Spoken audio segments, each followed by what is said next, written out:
Hello दोस्तों, आज जो कहानी मैं आपको सुनाने जा रही हूँ उसकी शुरुआत होती है 1 फरवरी 2011 को। ये मामला एर्नाकुलम केरल का है। दरअसल यह कहानी पलक्कड़ ज़िले के शोरनूर की रहने वाली एक 23 साल की लड़की सौम्या की है। सौम्या एक सेल्स गर्ल थी। उसके घर में उसकी माँ सुमति और एक छोटा भाई थे। सौम्या एर्नाकुलम के सुपरमार्केट में सहायक के रूप में काम करती थी। 1 फरवरी 2011 को अपनी माँ से सौम्या की फ़ोन पर बात हुई। उसे आज रात की ट्रेन से अपने घर शोरनूर जाना था। काम खत्म करके वो शाम में तैयार होती है घर जाने के लिए। वो बहुत खुश थी क्योंकि अगले दिन उसकी सगाई होने वाली थी। उसकी रूममेट उससे हंसी मजाक करती है और शाम 7:30 बजे वो एर्नाकुलम रेलवे स्टेशन पहुंचती है। 1 फरवरी की शाम सौम्या एक ऐसे सफ़र की शुरुआत करने वाली थी जिसमें बीतने वाला हर एक पल उन उम्मीदों से भरा हुआ था जो उसकी माँ ने उससे लगा रखे थे।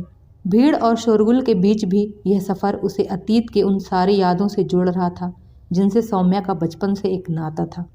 ट्रेन में बैठकर वो अपने आने वाले जीवन के सपनों में खोई हुई थी। वो एर्नाकुलम शोरनूर पैसेंजर ट्रेन के लेडीज़ कंपार्टमेंट में बैठी हुई थी। ट्रेन में ज़्यादा भीड़ नहीं थी और उसके कंपार्टमेंट में तो बहुत कम ही महिलाएं थीं। उधर सौम्या की माँ भी सौम्या का बेसब्री से इंतज़ार कर रही थी। उन्होंने अपने बेटे को सौम्या को स्टेशन से पिक करने के लिए रात करीब 11-12 बजे के दरमियान भेजा। सौम्या का भाई रेलवे स्टेशन पर आया। स्टेशन पर ट्रेन तो आ चुकी थी, मुसाफिरों की थोड़ी बहुत भीड़ भी थी, लेकिन उसे अपनी बहन सौम्या कहीं नज़र नहीं आई। शोरनूर रेलवे स्टेशन पर वो अपनी बहन को ढूंढ रहा था। ट्रेन में भी चढ़कर उसने अपनी बहन को ढूंढा, लेकिन वो कहीं नहीं थी। तब तक उसकी मोबाइल फ़ोन पर उसकी माँ का फ़ोन आता है। सौम्या की माँ ने उसके भाई से पूछा कि ट्रेन आ गई। तब उनके बेटे ने बताया कि ट्रेन तो आ गई है, लेकिन दीदी कहीं नज़र नहीं आ रही। मैंने सब जगह ढूंढ लिया। उसकी माँ परेशान हो जाती है और गुस्से में कहती है कि तुमने लेट कर दिया होगा और वो खुद घर के लिए निकल गई होगी। वे दोनों ही सौम्या को फ़ोन मिलाते हैं, लेकिन उसका फ़ोन बंद आ रहा था। वे लोग काफ़ी परेशान हो जाते हैं। 11:30 बजे की ट्रेन से आने वाली सौम्या रात 1 बजे तक भी घर नहीं आई। तो सौम्या के घर वाले चेरुथुरुपी पुलिस स्टेशन जाते हैं और उन्हें अपनी बेटी सौम्या के बारे में सब कुछ बताते हैं कि उनकी बेटी सौम्या ने एर्नाकुलम से शोरनूर के लिए पैसेंजर ट्रेन पकड़ी थी, लेकिन वो अभी तक घर नहीं लौटी, जबकि ट्रेन तो 11:30 बजे ही पहुंच गई। पुलिस ने पूछा कि क्या वो कंफर्म ट्रेन पर चढ़ी थी, तो उन्होंने बताया कि ट्रेन पर बैठने के बाद उसकी हमसे फ़ोन पर बात हुई थी। तब उसने बताया था कि उसने वेल्लाथोल नगर रेलवे स्टेशन पार कर लिया है। चेरुथुरुपी पुलिस ने कहा कि यह मामला तो रेलवे पुलिस का है, लेकिन फिर भी हम कुछ करते हैं। उन्होंने रेलवे पुलिस से बात करने की बात कहते हुए उन्हें तसल्ली दी और पुलिस ने फ़ौरन रेलवे पुलिस को कांटेक्ट किया और सौम्या के बारे में पूरी बात बताई और पूछा कि क्या आपके पास उस लड़की की कोई इन्फॉर्मेशन आई है। तब रेलवे पुलिस ने चेरुथुरुपी पुलिस को बताया कि कुछ घंटे पहले एर्नाकुलम शोरनूर पैसेंजर ट्रेन आने के बाद 2 लड़के आए थे। उन्होंने बताया कि हम लोग लेडीज़ कंपार्टमेंट के आगे वाले डब्बे में थे। वेल्लाथोल नगर रेलवे स्टेशन क्रॉस होने के करीब 10 मिनट बाद हमने एक लड़की को लेडीज़ कंपार्टमेंट में से जंप करते हुए देखा था। रेलवे पुलिस ने कहा कि हमें उन 2 लड़कों की बातों से ऐसा लग रहा था कि लेडीज़ कंपार्टमेंट खाली होगा। वैसे भी वेल्लाथोल स्टेशन आते आते ट्रेन लगभग खाली हो ही जाती है। हमें ऐसा लग रहा है कि जैसे लड़की ने सुसाइड किया होगा, लेकिन हमें अभी तक लड़की की बॉडी की कोई इन्फॉर्मेशन नहीं मिली है और हमारी टीम रेलवे ट्रैक पर उसे सर्च करने की कोशिश कर रही है। रेलवे पुलिस के साथ अब चेरुथुरुपी पुलिस भी सौम्या को ढूंढने की कोशिश कर रहे थे और फिर रेलवे ट्रैक के कुछ दूरी पर उन्हें सौम्या बेहद गंभीर हालत में मिली। उसके जिस्म पर खून ही खून था। उसे फ़ौरन त्रिशूर के सरकारी मेडिकल कॉलेज में इलाज के लिए ले जाया गया। पुलिस हैरान थी कि अगर सौम्या सुसाइड के लिए कूदी थी तो हमें वो रेलवे ट्रैक पर मिलनी चाहिए थी, लेकिन वो उन्हें ट्रैक के काफ़ी दूर जंगलों में मिली थी और जब वो मिली थी तो उसके शरीर पर एक भी कपड़ा नहीं था। पुलिस ये अनुमान लगा रही थी कि उसे रेलवे ट्रैक से घसीट कर जंगल में ले जाया गया होगा और उसके साथ कुछ गलत ज़रूर किया गया होगा। पुलिस इस बात से बेहद शॉक्ड थी कि जब एक लड़की इतनी घायल थी, इतनी बुरी अवस्था में थी, तब उसके साथ दरिंदगी की गई। कौन होगा वो हैवान जिसने इतनी हैवानियत की होगी। पुलिस का यह भी मानना था कि हो सकता है कि उसके साथ सामूहिक दुष्कर्म हुआ हो। सौम्या के बारे में उसके घर वालों को भी जानकारी दी जाती है, वो लोग फ़ौरन हॉस्पिटल पहुंचते हैं और अपनी बेटी को इस हालत में देखकर उनके पैरों तले से ज़मीन खिसक जाती है। कहाँ आज उसकी सगाई होने वाली थी और कहाँ आज वो ज़िंदगी और मौत से लड़ रही थी। 1 फरवरी 2011 की रात सौम्या के लिए जितनी भयानक थी, उतना ही दिल दहलाने वाला उसके साथ अपराध हुआ था। मामले की गंभीरता को देखते हुए ये केस रेलवे पुलिस से चेरुथुरुपी पुलिस स्टेशन को सौंप दिया गया।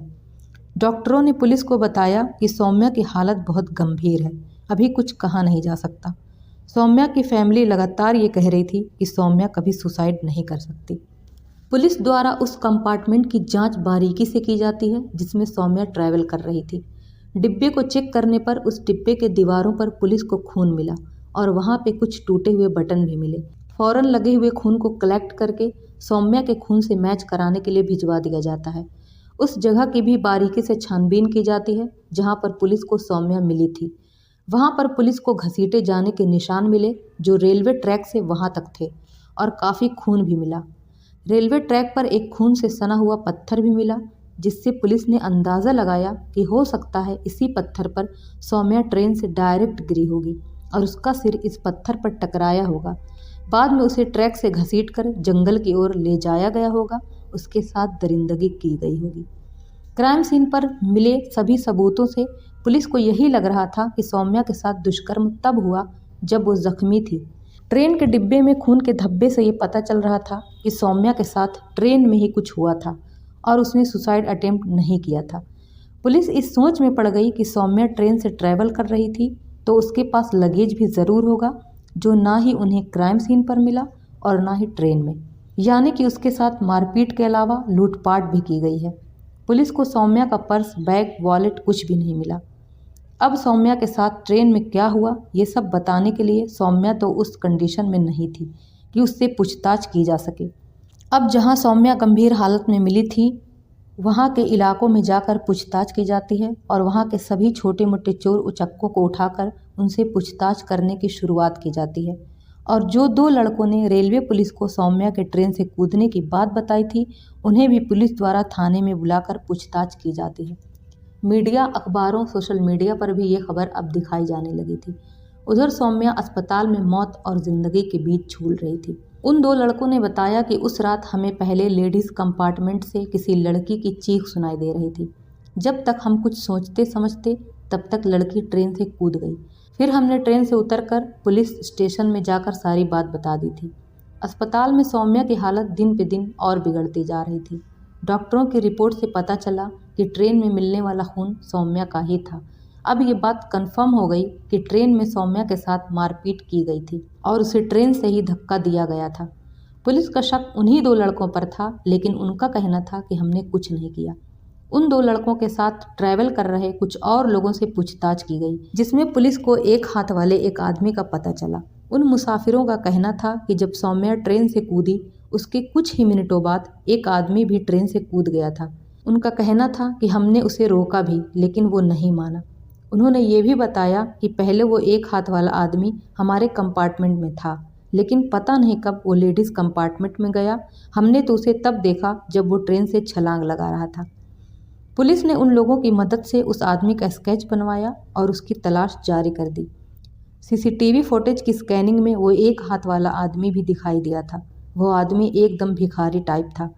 पुलिस ने उन सभी लोगों को आड़े हाथों लिया जिन लोगों ने अपने कंपार्टमेंट में से सौम्या की चीखें सुनी थी, कि जब उन लोगों ने लड़की की चीखने चिल्लाने की आवाज़ सुनी फिर भी उन लोगों ने उसकी मदद करने की कोशिश क्यों नहीं की। लेकिन उनका कहना था कि हम कुछ करते उससे पहले ही सौम्या कूद चुकी थी।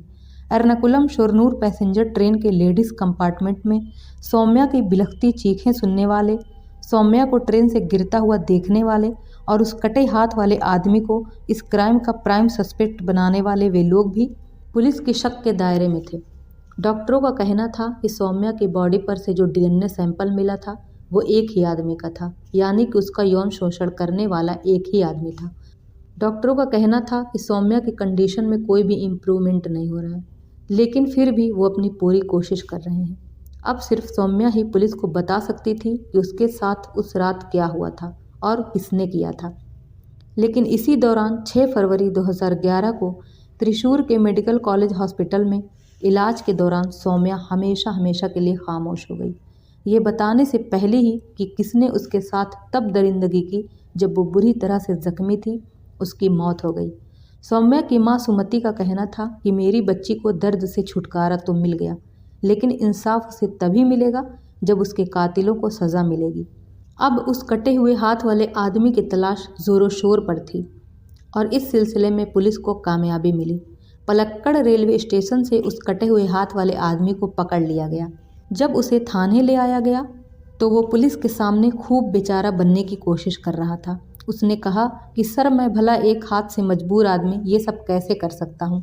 उसका नाम गोविंदा चामी था और वो कुड्डालोर के विरुद्धाचलम का रहने वाला था। इस बीच सौम्या की पोस्टमार्टम रिपोर्ट भी आ जाती है, जिसमें उसकी मौत सिर पर गहरी चोट लगने के कारण बताई गई थी। रिपोर्ट के मुताबिक जब सौम्या को अस्पताल ले जाया गया था तब वो अधमरी हालत में थी। अब गोविंदा चामी का डीएनए सैंपल लिया जाता है, जिससे सौम्या की बॉडी पर मिले डीएनए से मैच कराया जा सके। लेकिन एक तरफ पुलिस गोविंदा चामी को यौन शोषण का दोषी साबित करने में कोई कसर नहीं छोड़ रही थी, वहीं दूसरी तरफ गोविंदा चामी को बचाने के लिए एक योजना तैयार की जा रही थी। गोविंदा चामी की तरफ से एक बहुत बड़े वकील केस लड़ने जा रहे थे, जिनका नाम बीए अलूर था। अलूर, जिसका पूरा नाम बीजू एंटनी है, मुंबई स्थित एक आपराधिक वकील हैं और अपने करियर के दौरान कई हाई प्रोफाइल मामलों में पेश हुए हैं। उनका मानना था कि गोविंदा चामी बेकसूर है। जब इस केस की पहली सुनवाई हुई तो 30 साल के गोविंदा चामी उर्फ चार्ली को मानसिक रूप से असंतुलित भिखारी और फिर एक छोटा मोटा चोर बताया गया था। और अब इस केस में गोविंदा चामी का दोषी होना ना होना डीएनए रिपोर्ट पर निर्भर समझा जा रहा था। और जल्द ही डीएनए रिपोर्ट सामने आई, जिससे ये साबित हुआ कि सौम्या का यौन शोषण गोविंदा चामी ने ही किया था। अब गोविंदा चामी से कड़ाई से पूछताछ की गई, जिसमें उसने बताया कि उस रात उसने सौम्या को वल्लथोल स्टेशन पर लेडीज़ कंपार्टमेंट में अकेले देखा। पीछे से वो लेडीज़ कंपार्टमेंट में चढ़ गया और आगे बढ़ा। जब सौम्या ने उसे देखा तो उसने कहा कि ये लेडीज़ कंपार्टमेंट है, तुम यहाँ क्या कर रहे हो। लेकिन गोविंदा चामी आगे बढ़ा और उसके साथ ज़ोर ज़बरदस्ती करने लगा। उसके विरोध करने पर गोविंदा चामी ने उसे मारा पीटा और उसका सिर कंपार्टमेंट की दीवार से ज़ोर से लड़ा दिया, जिससे उसके माथे से खून बहने लगा और वो बेहाल हो गई। फिर गोविंदा ने सौम्या को ट्रेन से धक्का दे दिया। पहले उसने सौम्या का सूटकेस और सामान फेंका, बाद में वो खुद भी कूद गया। चूँकि ट्रेन अभी स्टेशन से कुछ ही दूरी पर थी तो ट्रेन की रफ्तार अभी बहुत तेज़ नहीं थी। ट्रेन से कूदने के बाद गोविंदा चामी पीछे वापस गया। रेलवे ट्रैक से सौम्या का सामान वगैरह उठाकर झाड़ियों में छिपा दिया। सौम्या का सिर ट्रेन से गिरकर एक पत्थर से टकरा गया था, जिससे वह और ज़्यादा जख्मी हो गई थी।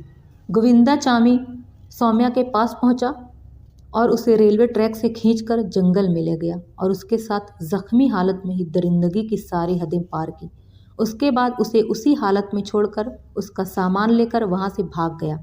लेकिन अदालत में उसने बयान बदल दिया। उसने कोर्ट को बताया कि पुलिस ने उससे ज़बरदस्ती आरोप कबूल करवाया है।